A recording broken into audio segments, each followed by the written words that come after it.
Hello, everyone, and welcome to Marketing for the Win. This is the first in our educational webinar series featuring experts discussing current topics at the intersection of technology and marketing. And our topic today, Searching for AI, was actually inspired by one of our panelists, Nick Musica, who will be sharing some insights and best practices for using generative AI tools like ChatGPT to create content geared for search engine optimization. But today's discussion will go much deeper, teaching us all how to be a chat boss and make ChatGPT work for you. That's because two of our expert speakers, Christopher Diltz and Brad Rocafort, are the co-authors of a book by the same name. As promised, everyone in attendance today will receive a free copy of their book before it launches on Amazon later this month. So look for a follow-up email containing a link to today's recording and further instructions for how to access the book. I see a lot of familiar faces in our audience, so I know many of you are already familiar with the Winders Group. Perhaps some of you even joined us for our What's in Your Cup Zoom networking series during the pandemic. But for those of you who are new to the group, I'd like to take just a moment to introduce myself. I'm Tony Winders, and I'm a longtime technology marketing executive, having started one of the first digital marketing agencies in the world way back in '95, and then serving as VP of marketing at ad platforms like ValueClick and more recently GumGum. And a few years ago, I started the Winders Group, which is a full service agency collective providing B2B marketing strategy, content development, demand gen, and other marketing services for technology companies of all kinds. And like many of you, we at the Winders Group have been experimenting with AI tools. And today we're here to learn from our panelists as well as from each other. The fact that you're here right now means you care about being ahead of the learning curve to discover the best practices for using AI in marketing. And I know there are also a few experts on the topic in our audience, so I hope they'll raise their hands to participate in the conversation. And because it's still the early days of AI and the category is expanding at such a rapid pace, we all have seen and experienced a slightly different version of what's happening in the world of AI and marketing. And to that end, I'd like to invite everyone here to enhance each other's collective knowledge on the topic by sharing any AI tools, applications, resources that you found helpful in the Zoom chat. And please also feel free to introduce yourselves by dropping your LinkedIn into the chat as well. That should activate some good conversation and create another dimension for today's event. Of course, please put any of the questions for our panelists into the Q&A on Zoom, and we'll answer those either in real time or as we get to the Q&A portion of the hour.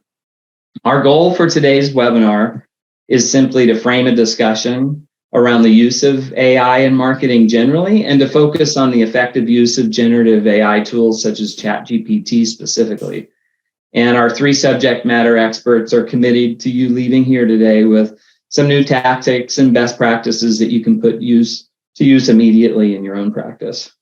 So with that, let's meet our panelists right now. Nick Musica is an SEO expert and the founder of Optics In, which started in 2019 to support small and medium-sized businesses and startups with their SEO needs. He's also launching an SEO class later this month that I'm sure he will tell us more about. And we also have Christopher Diltz. Hi, Christopher. He's a digital marketing strategist, branding expert, and entrepreneur, and is the co-founder of RightSource Global Digital Marketing. He helps organizations increase their visibility online. He's founded 3 software companies and numerous other online learning systems. He's also the co-author of How to Be a Chat Boss and Make ChatGPT Work for You. And last but not least is, in addition to being Christopher's writing partner in How to Be a Chat Boss, Brad Rocafort is a screenwriter, producer, educator, and the head of Overview Entertainment. Through his Screenwriting Live community, Brad also provides screenwriters the tools for creating extraordinary storytelling. And I will remove the spotlight. That's our panelists. Gentlemen, welcome, and thank you all for being here. We're looking forward to learning from your expertise. Oh, thanks for having me, Tony. So in a few minutes, I'm going to ask Christopher and Brad to share some practical examples of how they use ChatGPT to develop the book and other assets and presentations for projects they're involved in. And you'll see some real hands-on applications, which is going to be really neat.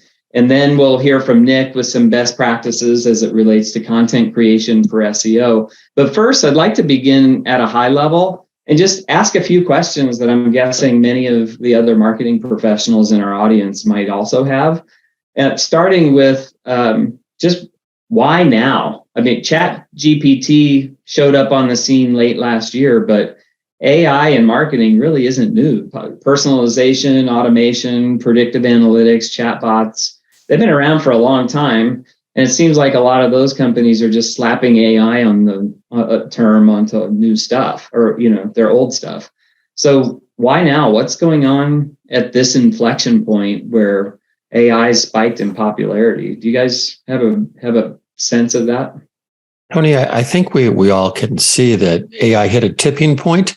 I've been coding since I was a teenager, and I'm not a young guy, and every decade was going to be the decade of AI, and there were attempts at it.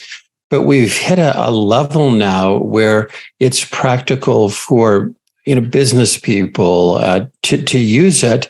And I think that why we're seeing so much engagement, it's a tremendous force multiplier. I mean, you have an amazing team there at the Winders Group, and you're probably doing the same thing. Like we have 2 people doing what 5 did, 3 doing what 7 did. And you leverage the expertise of every team member, right? Your background, what you know, what you've developed, the practices over the years. That's what you leverage with AI. So what I think is, if you look at a continuous improvement practice, you opened up with talking about best practices. You can iterate so fast and go through those 7 steps of an improvement process in a practical matter. And I know everybody here are marketers. We develop a lot of videos. We worked on the Biden campaign. We do big app launches, and the ability to iterate really quickly and test. This is just fantastic for that. So it's very practical. And our chatbots book is really to help an average person use AI as the most effective tool to leverage their expertise, what they know, their job. And Brad, I know, has some thoughts to add to that. Yeah. Thanks, guys. To answer your question, Tony, of why now for AI, in my mind, as soon as any one platform hit even the medium news circuit, everyone else just hashtag the same. If you're talking about it, I'm talking about it. And now we're all talking about it. It seems that, Sam Altman and OpenAI have opened up a door for my mind. It started with the DALL-E image creation software about a year ago. Christopher, I know we're in a business group that has a lot of really cutting edge people. And they said, you have to get the early beta access to these softwares. And the novelty spiked. And when other people were spending ad dollars and putting headlines at the top of your news feed about AI, I think everyone said now is the time with minimal effort to be seen. I mean, if everyone here is a marketer, that's what we're all about. It's maximum exposure for minimal effort. It seemed like now was the time to get that exposure and to get people talking about what you were already doing. But I'd love to hear what Nick has to say about why now. I love what you said about the maximum exposure with the minimal effort. So in terms of why now, I mean, everyone's looking for the best way to create the best content for specifically what I'm talking about, SEO, and get as many eyeballs as you possibly can, doing it quickly, doing it cheaply. And while there's a lot that can be done with the various AI tools, when it comes to SEO, we're going for a very specific result. I would caution folks around using AI, specifically writing tools, as the go-to for creating a lot of copy. If you want to create a lot of copy, you can certainly do that. There's use cases we can get into. But if you're going for a very specific result, we should start thinking about outputs versus outcomes. Right? The output being a whole lot of content, and the outcome being good SEO results. And one is not the same as the other. So to answer the original question, why now? It just hit mainstream. It got good enough to talk about in various ways, including copy. However, there's still a huge underscore of caution in terms of SEO and content. Thanks, guys. My other sort of general burning question is about the role of marketers and agencies when the cost of creating AI content is close to nothing. Where does that leave marketing professionals? Is AI coming for our jobs? I think there are any number of tools for decades that could have taken the job. Photoshop has been around for decades, and it is quite a difficult learning curve for your absolute average person. It exists. It costs $80 and you could sit for 6 hours and go get it. But what we like is things done for us because we all have our specialties. So that there are tools that make our jobs easier is wonderful. But the decades of experience of knowing how to navigate it, Christopher, I'll use your example, I'll let you say your example about the cake because you said it about 10 minutes ago. Oh, what we're really appreciating, the approach we're taking with ChatBoss is how do you personalize these tools like ChatGPT? How do you have it augment your thinking? Like, you can give prompts that say, I'd like solutions that Buckminster Fuller would come up with that would work in a business sense, that Tom Peters would endorse, that would also have, innovative, creative ideas from Elon Musk. So you can personalize it. And that's part of your own expertise. So Brad brought up that example, like people say, well, anyone can do anything with it. And I said, sure, you can go to the supermarket and buy Betty Crocker cake mix and have a serviceable cake, or you could make a cake like a Michelin chef would. And what ChatGPT does when you customize it and personalize it, get it to augment your thinking and abilities, is you can become a Michelin chef if you put the effort in really quickly. I mean, it isn't like in the Matrix where you can download all of this knowledge, but the ability to multiply the creativity of your team. The other thing about that, and I want to go back to what Nick was saying too, we're always advising people, still create your own unique content, do ideation, look for gold nugget ideas, look for things you didn't think of. But what you actually create will still be your own creation, just with help.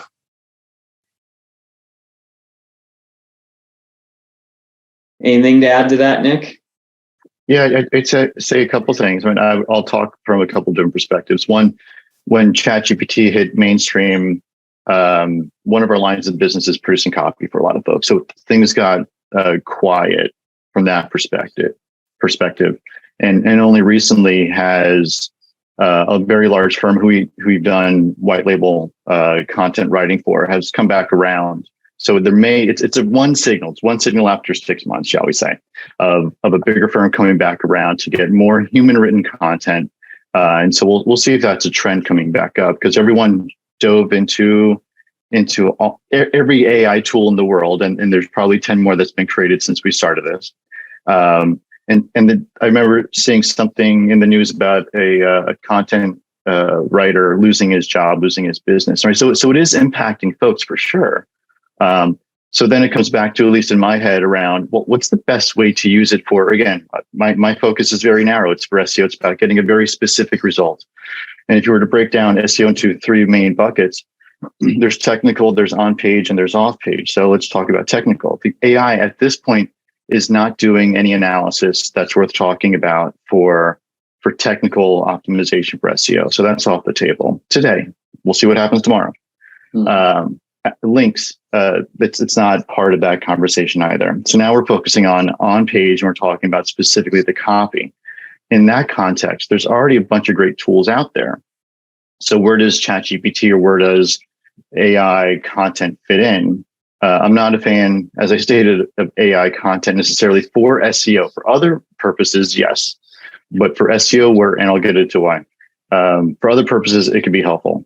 But for SEO, the AI tools can help with building table of contents, creating controlled vocabularies, at least starting points. It's very helpful for folks who already are good at writing and already good at already knowledgeable on a specific topic. Right? It's a tool to cut down the time. It's super helpful. However, if you're not a great writer and you don't know anything about the topic, you can plug in a couple sentences into ChatGPT or your favorite content tool, and it's going to sound like magic. And if you don't know anything about SEO and you publish that and do that 100 times, you're going to think about it. What's most likely going to happen is you're going to think SEO doesn't work for me, or SEO is very hard. And one of those two is true, depending on the industry. But when it comes down to it, Google is looking to sniff out AI generated content. Everyone and their mother is pumping out what I'm referring to as parody content. How to do X, Y, and Z, the best X, Y, and Z, right? There's no limit to who can do that and how much can be produced today. What's going to happen is it's going to flood the index, and then Google's going to have to figure out what is good content and what should be in the index, what should rank and what shouldn't rank. So it's a tool, and it can help with the efficiency of writing, but it should not be the tool to create content in and of itself. Mm-hmm.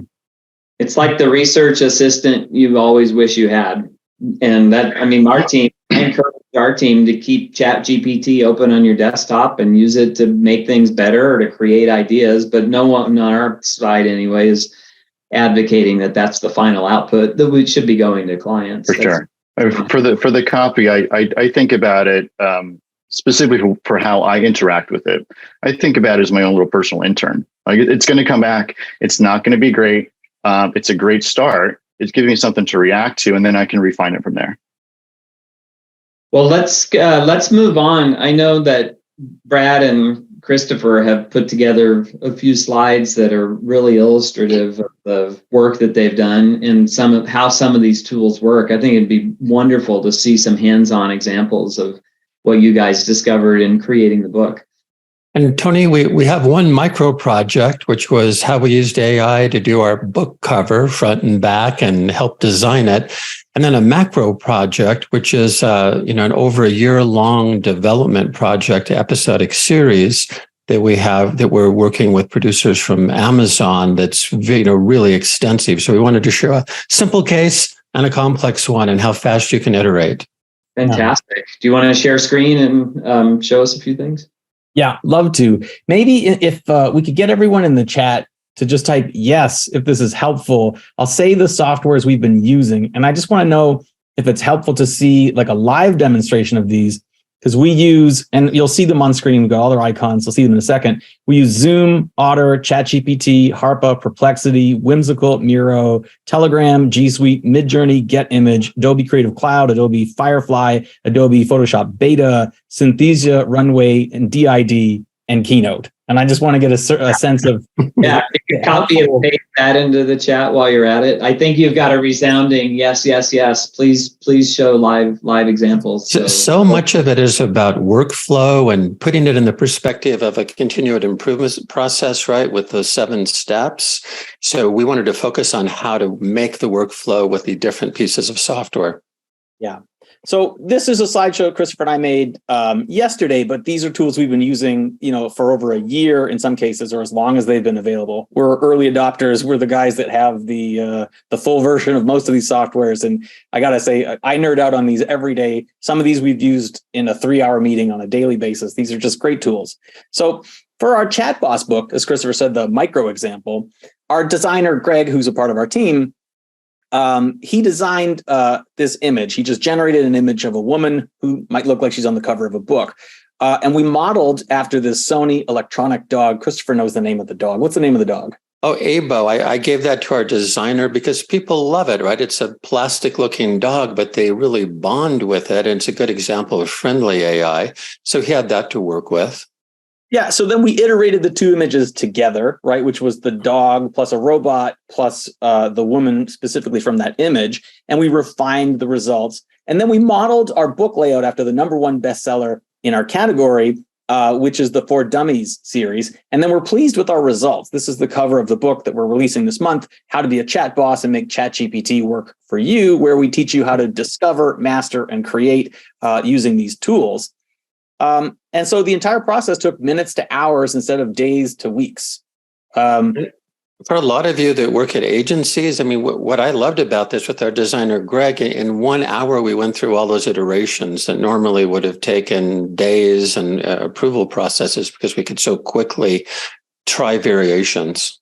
Yeah. So I'll be mindful of time and try to get this out in a couple minutes here. But this is some copy from the book where, I have in the book, let's look at the 7 steps you can take to get results for a longer piece of writing, such as copy for your website. Because exactly what Nick was saying, you're reaching the point where, yes, you can make copy, but then the search engine filters from Google, they know you've made the copy with these tools.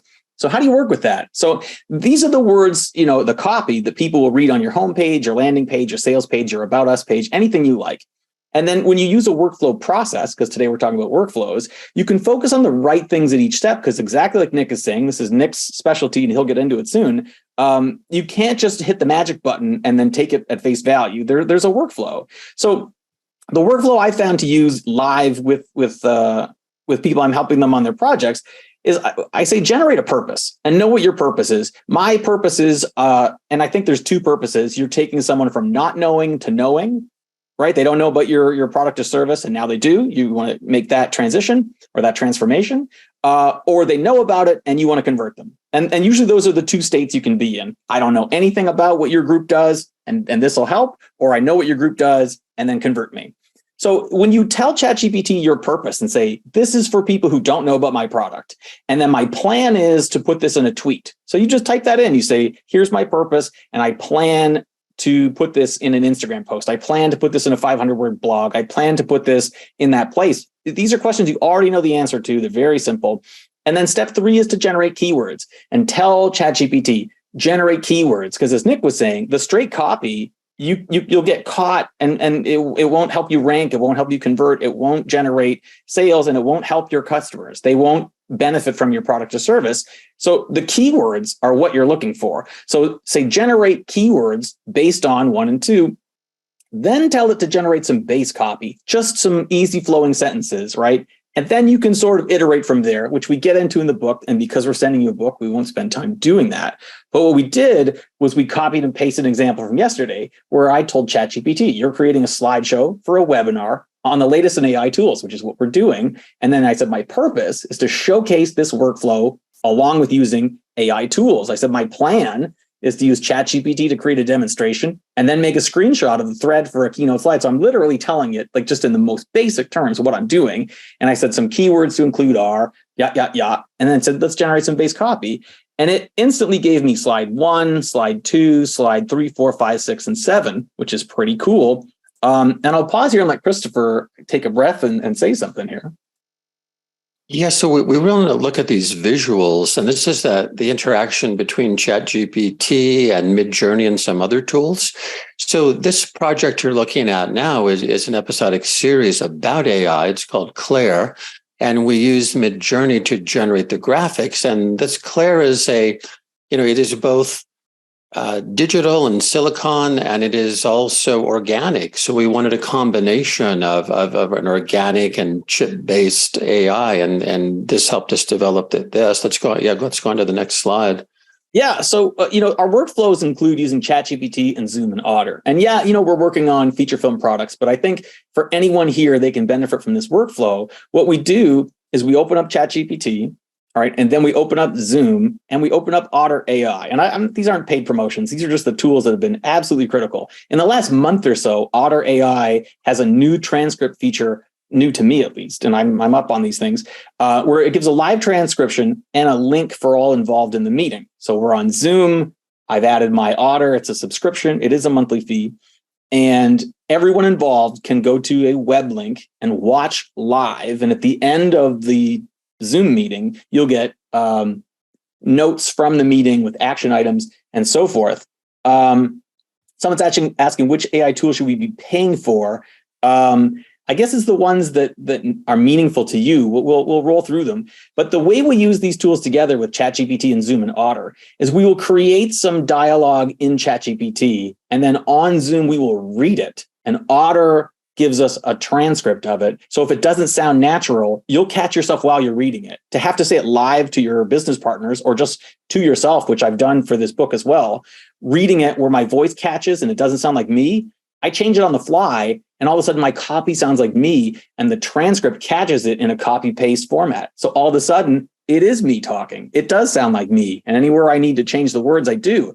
I can pause and hesitate for as long as I like, and the transcript pauses where I pause and keeps going. And at the end, the copy paste is just straight copy that I said that sounds like me, that's in my vernacular, and so forth. So that's one of our better workflows, is to combine ChatGPT, which you can get the free version of, Zoom, which you can get the free version of, and Otter, which I would pay for. And you want to assemble the suite that works best for how you and your team think and work. Some people, for example, prefer Descript to Otter. You just can substitute Descript in, and then we have our workflow management. We use G Suite. Two mind mapping tools, Miro and Whimsical. They have different attributes. We find we like both of them. And we're using Telegram as a team coordinated chat, rather than Slack or a tool like that. You could plug Slack in where we have Telegram or a different tool. And the mind mapping part, right? It's a different part of the creative process. So you could mind map things, go back to ChatGPT, re-mind map them, have the meeting, have your auto transcript. And it's very iterative. Yeah, the key with Whimsical and Miro, which are, for anybody who has seen them, they're whiteboards. You share them online. You use your team's access. You can share them and all have simultaneous access or independent access, but they have AI tools within them. So you can have a mind map and say, give me 5 options on the best color for a tweet for the automotive market. You can get that granular. I don't know that the results are super, but you can ask the program to just pop up 5 branches of a thought. It'll do it instantly. So it's combining the mind mapping software with a program similar to ChatGPT. I don't know that the engine is exactly the same. And the reason we use Telegram is because, as Christopher would say, it's persistent. So many meetings we had in the start of our workflow, we had all this great feed in the chat of the Zoom, and then we left and it was gone. But our Telegram is persistent. So when you're using all of these different tools to have a channel per project, which we do, we've got one for the book, one for the screenwriting process, and so forth. We talk in that channel, we share links, we share files. It becomes very meaningful. It sounds particular, but it is critical, because when links don't get shared and each of your team members go offline and you don't want to bother them for a small link or so forth, these workflows are helpful. And then our image workflow we'll show 5 or 6 slides of. It includes many of the mainstream tools in conjunction. It does take 2 or 3 or 4 hours to learn them, but to spend that 12 hours is to spend the next 12 months being a chat boss or an image boss. To know Midjourney, you have to learn Discord. It takes a while. There is a learning curve. Photoshop, you can use Firefly for free on the web, or you can get Adobe Creative Cloud, a software membership. And Photoshop just released a beta version that has AI inside Photoshop, which I'll show you what it does. And then the G is for Get Image. It's a more user-friendly version of the different kinds of filters and styles of AI. And what we found success in is moving images between them. So we might make an image in Midjourney, move it over to Get Image, change it a bit, pop it into Photoshop and expand it. And we'll see what that looks like with some progress slides where, we move images and make subtle differences that start to look less like a painting and more like a person. As you can see on the left, we were going for an astronaut of a specific look, and it looked of a certain kind. We bumped it across to the middle image, and then we moved it to a third software and told the software to just expand it. I typed in no keywords. I just said, generate what's around this person. There's just a click button. That's in Photoshop. And you can see the progress that we've made, on one of our characters from our story, who's both on Earth and as a gold suited astronaut. At first, the quality was very low, but the quality has gone up tremendously in Midjourney with their latest iteration, the 5 series of Midjourney, which is just the standard. We took an image like this, which is made from Midjourney of an astronaut, in the space station.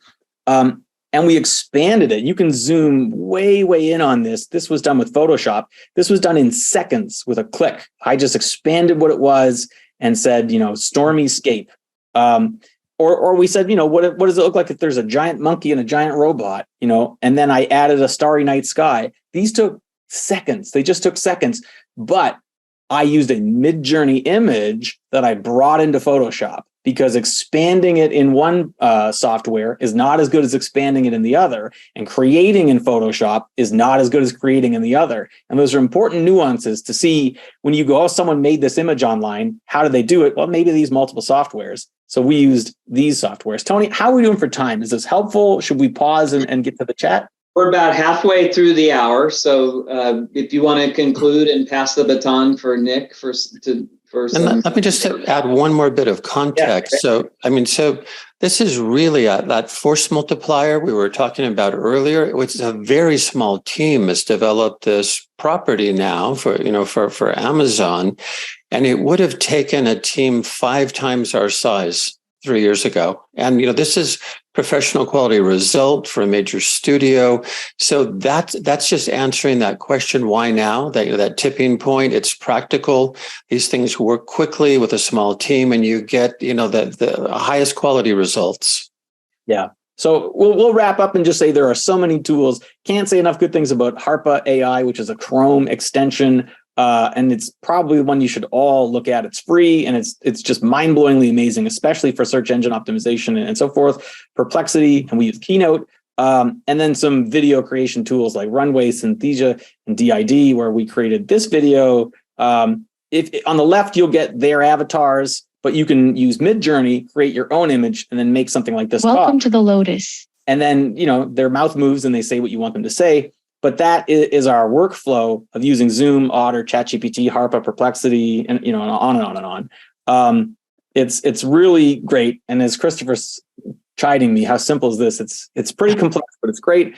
And with the right approach, you can complete your projects faster and compete at the highest level with just a small team of professionals. So that's a 10-minute blitz, and thank you for letting us. So that's great. That was very informative and tight. What is the output of all that for this project? Is it a script? Is it a storyboard? It's all of the. It's all of the above. It's a pitch deck. It's a script. It's a storyboard. It's the Wikipedia world building of the world that people live in, and it's getting developed so fast. And we'll send this guide out to everyone who's registered with the workflows and a tip sheet we have for using it. And just in concluding, one of the things too is you really want to customize how you interact with ChatGPT and personalize it. And having a technical background, I was getting very precise with programming like prompts and more, like I was writing code. And then one day Brad said, I wanted to just talk to me like a friend. And he invented something called dude mode. And it's like, hey, dude. And everyone's like, yeah, bro, what's up? And I'm only mentioning that, like, configure it with how your mind works and how you like to work, right? That's one of the powers and one of the reasons why now. I think what you have done in entertainment is really informative for marketers too, because we think about brand narrative and storytelling. And I think there's real parity between the work that you guys are doing and what we can do as marketers for our clients and the brands that we represent. Well, Nick, do you want to take the baton here and talk about what ChatGPT and other tools mean for creating generative content in the context of SEO? Yeah, sure. Thanks, Tony. So we mostly use ChatGPT and Google's Bard. And the way that we've used them is primarily around, like I said, a first reaction to a deliverable as part of a bigger process. So when it comes to copy, it may be a snippet for a meta description. Google doesn't use those for rank, never have, so there's no risk there. And if you have something that's systematic, thing in state, for example, or it could be multiple types of template, shall we say, you can variate the copy in a way where it would be helpful. We've used it a lot for table of contents. So I work with a variety of writers, and to give them something to work with, something to start with, to ask ChatGPT or Bard to give me a loose table of contents around X, Y, and Z, whatever the name of the article is a great place to start. And then the writer has something to react to. And they can start to see, especially if they're ramped up on the topic, that they can start to see the gaps in the table of contents. And so, for example, I ran one just for my own proof of concept, because I worked in car insurance for a while. I ran best car insurance for a teenager, or first car for a teenager, something to that effect. And you can easily see the spots where the AI is being helpful. And you can easily see where there's gaps. So again, it gives you something to react to super quick. You can also use it to create some amount of keywords, as Brad was talking about. But what it doesn't do, it's not a keyword replacement tool, because it doesn't give you search volume. It doesn't give you a relative competitive level, right? So it doesn't kick all these other SEO tools out of the way that we've been using, but it can be helpful in the process. Another way that we've used it is helping folks come up with an information architecture as a first step. Right? So give me an information architecture, or give me a sitemap around a type of site, an e-commerce site on Canvas, or something like that. And so you can start to get a starting point, and then you start to fill in the gaps and take things out that you don't want for your website. Again, it's a starting point. You get to react to it. I have used it to write emails. Some of the training material that we talked about, there's standard SEO files, robots.txt. There's a sitemap file. Instead of writing everything I wanted to about robots.txt, I asked Google or Bard or ChatGPT, robots.txt for SEO, and it comes back with something. It may be too much, it may be too little, it's not complete, but again, it gives me something to react to. So for me, it keeps coming back around to, it's a first blush. It's treated like an intern. It's helping me out. But it's nowhere close to the finished product. It's just not for SEO, because again, we're going for very specific results. And Google has explicitly stated that they don't like auto-generated content. And while there may be some winners in it, there will be winners. There's going to be a lot of losers, and they're going to wonder what happened. So use the right tools for the right purpose to get the right outcome. Nick, there was a question in the chat about using AI in SEO and whether or not it would penalize you. I know there are tools that will help detect whether content's been generated by AI. What's your view on that topic? Yeah. So if folks would go to, not now necessarily, but if they want to go check out Google Search Central blog, Google's guidance about AI generated content, it states explicitly that when it comes to auto-generated content, our guidance has been consistent for years, using automation, including AI, to generate content with the primary purpose of manipulating rankings and search results is a violation of our spam policies. So what that basically says is, if you're going to create content for SEO, by definition, you're trying to manipulate the search results. That's basically what it says, at least from my perspective.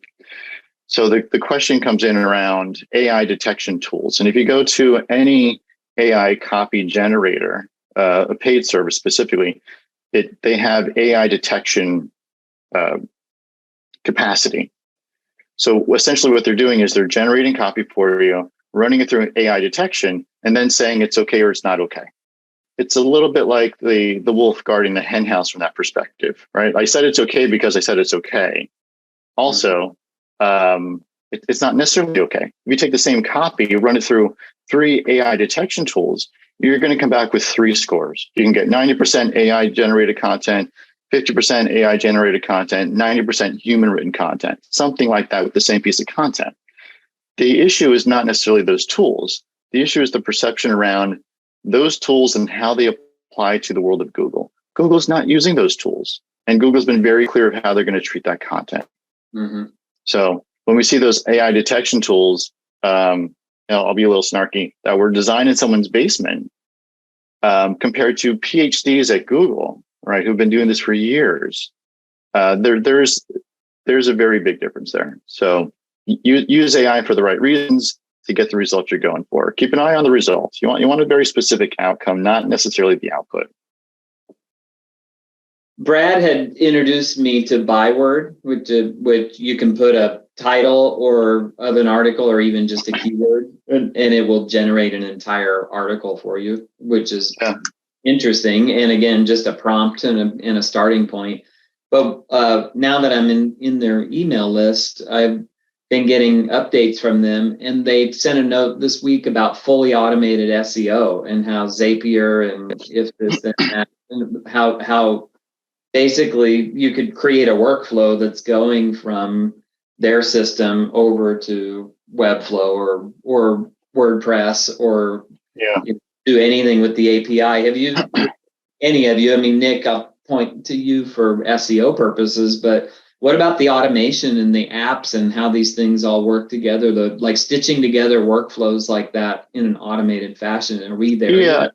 Yeah. I mean, we've had workflows for a long time using Google Docs, and it integrates WordPress, something to that effect, right? So they're there. It's just a matter of, is that how you want your workflow to be? Do you want to set it up? Do you want to spend time like Brad was talking about? You got to invest in the software, the process to do that. And so if that's part of your everyday, absolutely do that. If it's once every couple of hours, days, whatever the cadence is, if it's not worth the squeeze, maybe you don't want to do that. But anywhere you can build efficiencies is probably something we should be considering.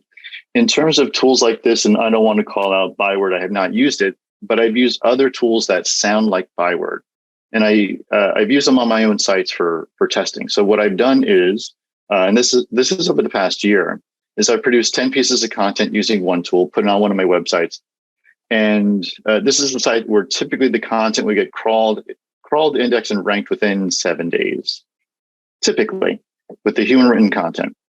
Well, the content that I put up, 10 pieces of content from an AI generation tool, did not get crawled, did not get indexed, therefore did not get ranked. 7, 10, 2 weeks, right? So it just didn't.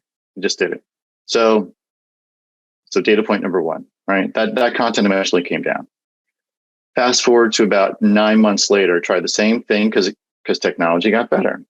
Try the same thing, 10 pieces of content. It did get better. And I read through the content, and it's like a lot of folks here, but it sounds great. You can't tell a robot wrote it. Well, I can't. I'm not an algorithm. I'm not putting together each and every data point and having large language models and large data to create an algorithm to sniff it at. I'm not doing that. I can't do that. I can spot an awkward sentence. I can fix an awkward sentence. I can put a keyword here and there. I can make it sound better, but I can't take the AI out of the AI content. And so I published those 10 pieces on my site. 9 out of 10 never got crawled or indexed. 1 did. So those pages have also been taken off.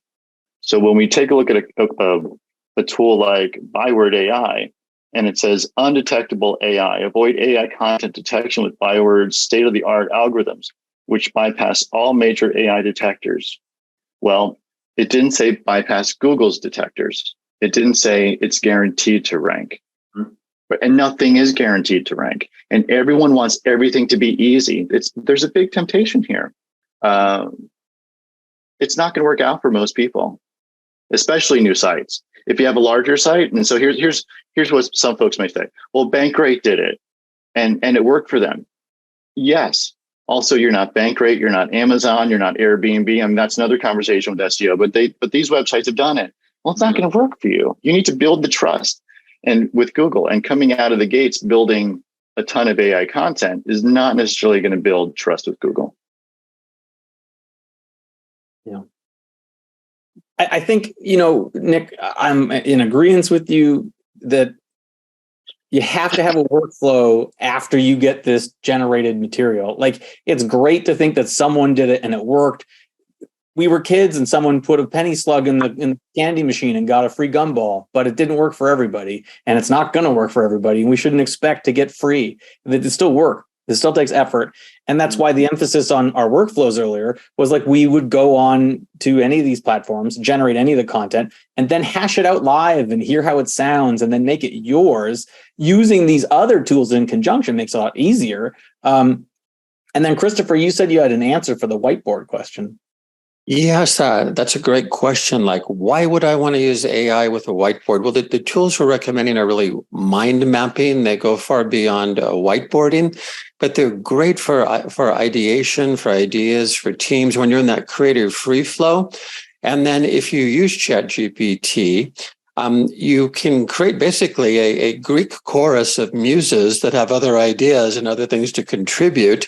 When Brad and I sort through the output from ChatGPT, we throw out 18 out of 20 things, but there's two gold nuggets in there that we would not have thought of. And then we take those two gold nuggets and we'll say, give us three different perspectives on these two things. And again, we're searching through what fits our style and what fits who we are.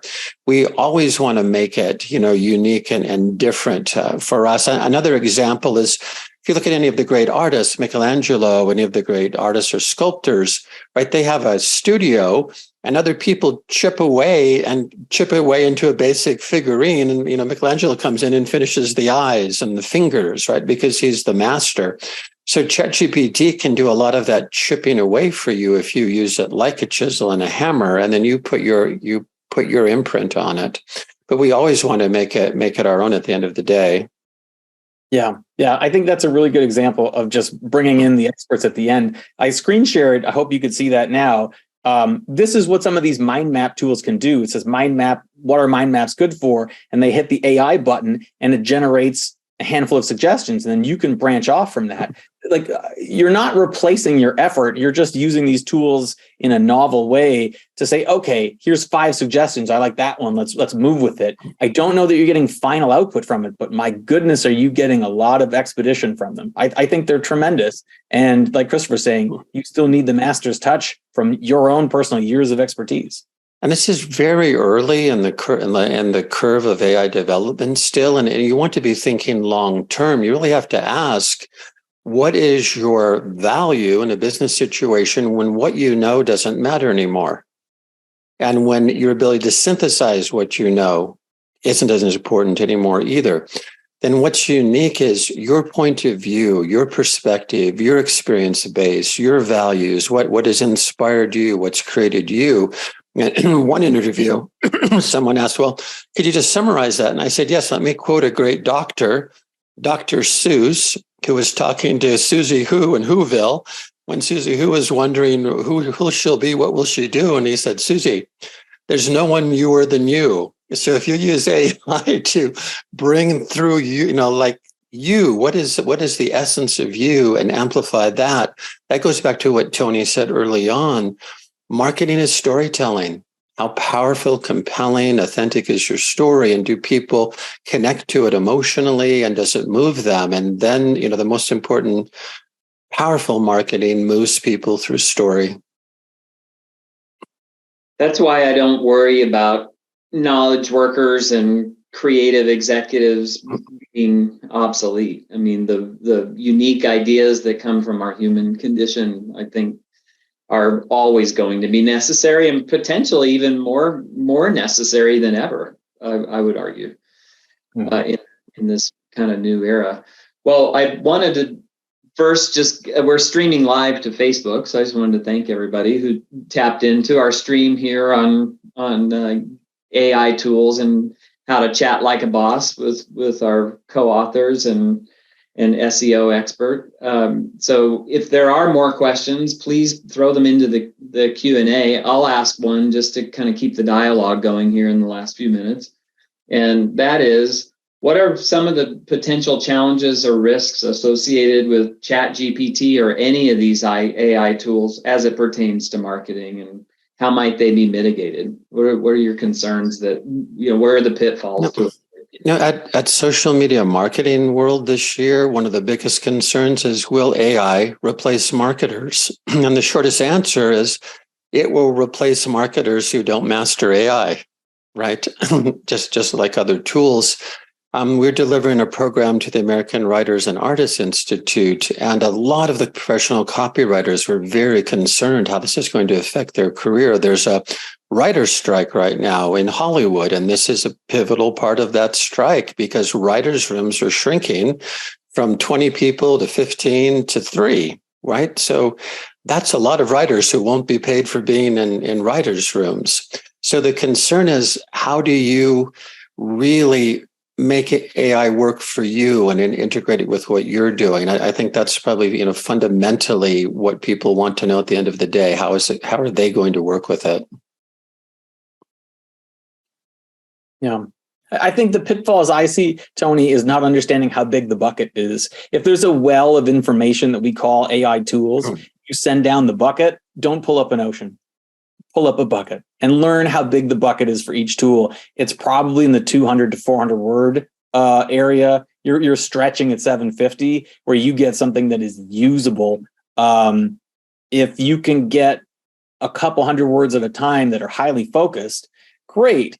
The workflow in being a chat boss includes telling the purpose of your project to the chatbot, and then saying the location where this information will land, and then saying how big is it, and then saying let's break it down into small parts. And you can ask for subcategories. What are the 10 chapter titles I should use? What's in each chapter? And then inside each chapter, there's 10 points, and then go point by point. There is labor, there is effort. As Christopher said, you have to put you into it. And then, as Nick was saying, you have to make it so that you don't know whether or not it's detected, because it's a total waste of effort. Like Nick is the expert in this category, saying it's a total waste of effort if Google doesn't rank you. You're not going to reach your customers. You're not going to solve their problems. You're not going to earn their business. So the pitfall is not thinking that this is a bucket in a well that you're not going to pull up the ocean. You kind of answered Terry's question. Any suggestions to improve prompting other than trial and error? I think what I hear is be specific and keep drilling down. Anything else you would add to that offhand? Yeah, I would say absolutely what you're saying, Tony. Be specific. It's be candid. Like Christopher said, I made dude mode on ChatGPT. I just put the words activate dude mode, and I talk to it. I'm just like, dude, that sucks. When it gives me a bad response, I say, dude, that sucks. It says, sorry, dude. And I feel more relaxed. I feel like it's less formal. I feel like I've got a friend in this chat process. And I just say, what I really want is this, and I don't want it to suck. I'll talk exactly like that. I really want this, and I don't know that. And you just be candid. Go, I don't know these things, and tell it what you don't know, and go, I don't want it to suck. And then when it sucks, you go, that sucks. And it goes, sorry, here's a better one. Just plan on it taking a lot of iterations. And, it's always going to be trial and error. It's trial and error with the designer. It's trial and error with a copywriter. It's always going to be trial and error. But your commitment to improving will rapidly increase your ability to get great results. And work with what inspires you. Configure, tell ChatGPT, I want a brain trust that includes, I mentioned earlier, that includes like Buckminster Fuller, and it includes Bill Gates, and it includes, whoever inspires you. So it's responding in a way that represents your core values and what you see as the important contributions you can make. Right? That then you're not using a generic one. There's so much work now around constraining the body of data that AI is drawing from, right? So a big part of going forward is going to be, you're going to be curating a knowledge base that is really uniquely you, and that will make your responses more unique and different, as Nick is saying. So, right, you want to be interactive. You want to build this to amplify and reflect your best abilities and attributes. Mm-hmm. Yeah, I see some questions. If people ask if I use AI tools, of course I do. I'm going to use tools. At the advent of computers, someone said, do you use a computer? You'd be like, of course I do. At the advent of cars, like, you're going to get there in a car? You're like, of course I am. It's not doing all of the work, but these are the latest tools. And then as far as the question, Barron says, any suggestions to sustain memory? Yeah, you have to learn how far you can go. What I've done in ChatGPT is I've numbered the questions, question 1, question 2, question 3, and I just say reference question 4, reference question 5. And when I get to about 21, 2, 3, 4, it wavers. And then that's how I know. But if there are meticulous professional steps to take, like numbering every single question in a thread and then saying reference question 7. And then, who cares that it takes 4 wrong steps and the 5th one works? It took 7 seconds, 10, 12 seconds. It used to take that long to get someone on hold when they went to the water cooler. Like this is months faster, but there's a learning curve to it. My professional attempt is to number the questions. And we'll be sending these prompt tips out to you. The other important part is if a client asks if you use AI, as Brad said, well, of course I use AI, but the work product you get will not be AI generated. It will be generated by our team. It'll just be assisted with AI, right? Before we have to wrap up, Nick, I wanted to ask you about the SEO class that you mentioned to me. What's going on with that?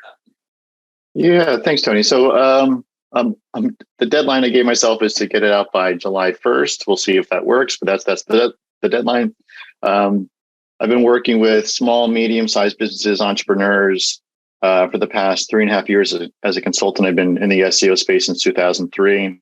So the class focuses on what really moves the needle for these folks and breaks it down in a way where a practitioner can step into it and start to analyze their websites and make meaningful gains, meaningful changes for those meaningful gains without getting distracted by the latest, greatest tweet, the latest, greatest article, where there's good information in those items. However, they lack context and they don't necessarily apply to your website, and they may not be the biggest leverage point.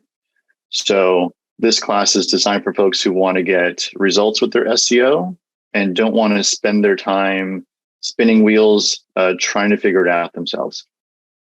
Well, good luck with it, and let us know about it, and we'll share it with our community. And thanks, Brad and Christopher. What's next for the book? It's gonna publish on, you're self-publishing on Amazon, so it's actually paperback. Is that right? Mm-hmm.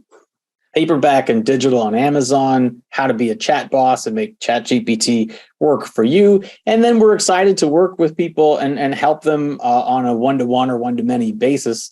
And that's going to evolve in the next coming months, what that looks like. But we encourage people to reach out. I'm on LinkedIn, and I'm always willing to help people learn to be a chat boss. I think these are fundamental tools for the next set of years, the same way that Google was, in amongst a cloud of Lycos and Yahoo and other search engines, but became the predominant way we do our work. I feel confident that these tools are foundational for the next set of years.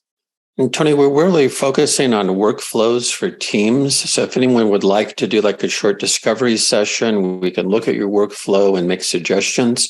And that's the part where we're finding we have the biggest impact and the most leverage to improve productivity for people. Very good. Well, I'd like to have that assessment with you. And because we're also thinking about how we turn those workflows into products that can help our clients as well. So we've got our eye on that. Well, this is all moving so quickly. I think we could have this same session in a couple of months, and it would be all new material, is my guess. So if you guys are open to that, we'll invite you back to Marketing for the Win. Love to.